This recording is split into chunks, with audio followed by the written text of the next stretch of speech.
Hey everyone, Paul Vacheski and welcome to Nebraska Landlord. Hey, I want to take a few minutes to do a video to kind of discuss what's been going on down in Lincoln. Now, I've covered this numerous times in the Nebraska Landlord newsletter as well as on the Nebraska Landlords and Managers Facebook group. If you're not part of any one of those communities, I highly suggest that you do that. Join us on Facebook, our Nebraska Landlord and Managers Facebook group. Also, every Tuesday I send out a newsletter.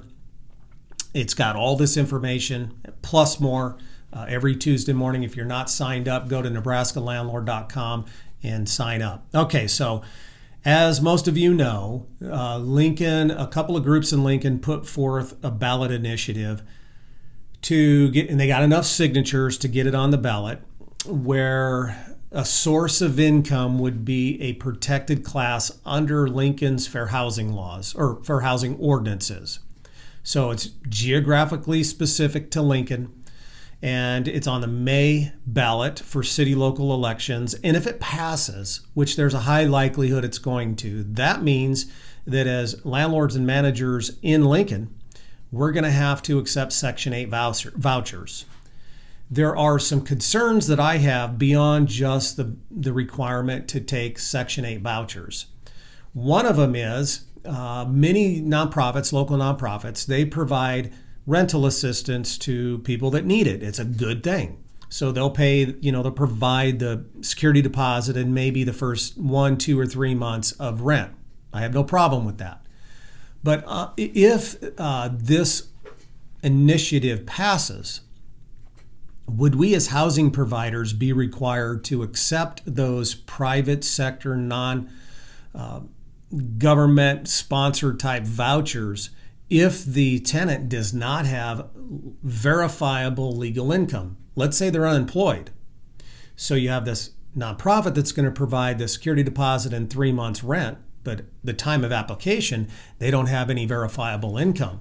Would we be required to accept those vouchers?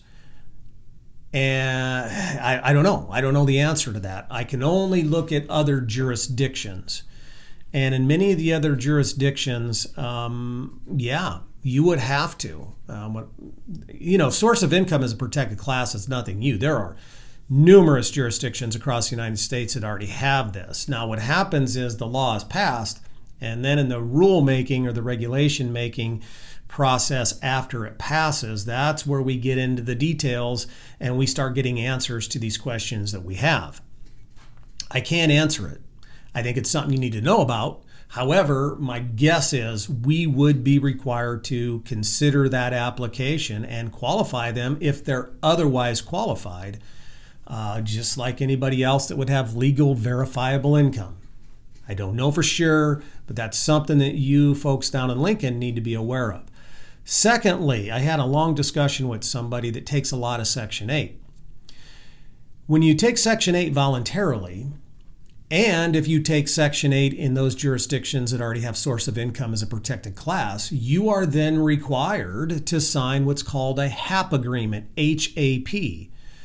And it's further considerations and regulations and all that kind of stuff when when you're involved in the Section 8 program.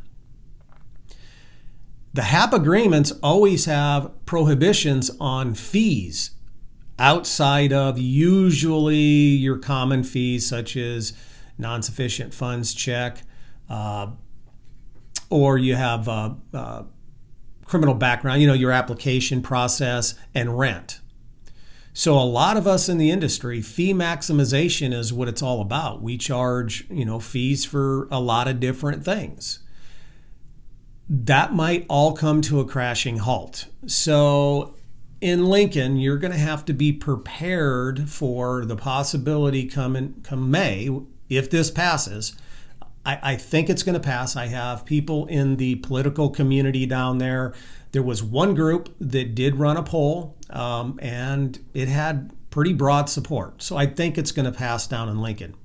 I also think this is a stepping stone for then the state later on to pass it statewide. We'll see what happens with that. But you're going to have to start preparing, and I think you need to start doing it now to at least go through your portfolio and start looking at fees and what fees would not be allowed under the current HAP contracts with with Section 8 down in the Lincoln Housing Authority administers this. So it might be something to start taking a look at. Start taking a look at those HAP agreements and what fees would be acceptable and which ones would not, and then make plans to modify your business model moving forward.